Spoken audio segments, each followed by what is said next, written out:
Hello, this is Alan Hesse. I'm back with Polo. This time we're on the coast of Ecuador, in the province of Manabí, to talk about the effect of climate change on the oceans.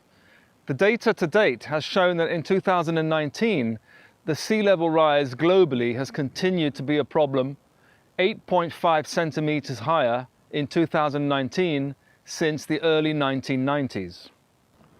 As the warming weather continues to melt polar ice and glaciers, the rising sea levels are going to become an issue for places such as this, Puerto Lopez on the coast. Low-lying fishing villages and also many cities. But it's not only the physical effect of the waves that could annihilate a town such as this, but also the effect of the seepage. As salt water penetrates into groundwater, into the drainage system, it could corrode all kinds of infrastructure, contaminate drinking water, and ruin harvests. Another problem when you get rising sea levels is flooding. Flooding of fields and flooding of towns like this. Flooding brings all kinds of problems, as you can imagine, but also public health issues, such as the occurrence of mosquitoes, which is in tropical parts of the world like here. That means malaria and dengue and chikungunya fever, which are pretty serious and killers.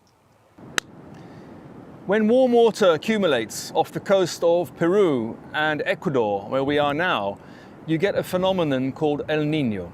El Nino is a climate phenomenon where warm waters pool abnormally. That causes a reaction with the atmosphere, and what you get is warmer, wetter weather all around the world.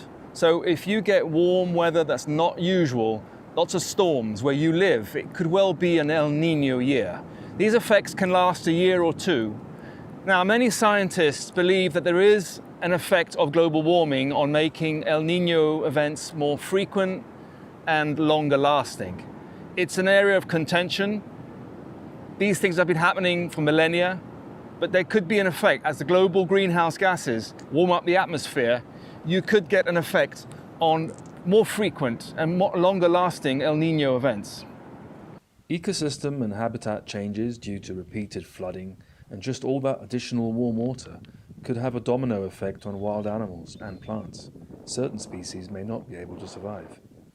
During El Nino events, when temperatures are warmer, blue-footed boobies have abandoned breeding colonies and increased their migrations.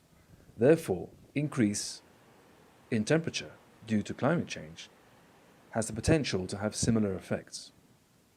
Sea level rise could also cause nest losses. Reduced upwelling of colder waters would also reduce their food supply. For fish and shellfish in particular, the additional warming water is already pushing stocks elsewhere, disrupting commercial fishing operations up and down the coasts. Thanks for watching. Thanks for being here with us on the coast with Polo and I.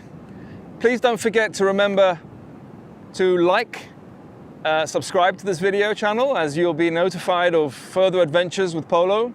Remember, he's the main character in the comic book, The Adventures of Polo the Bear, a story of climate change. And we're hoping to be following his adventures further along. See you next time.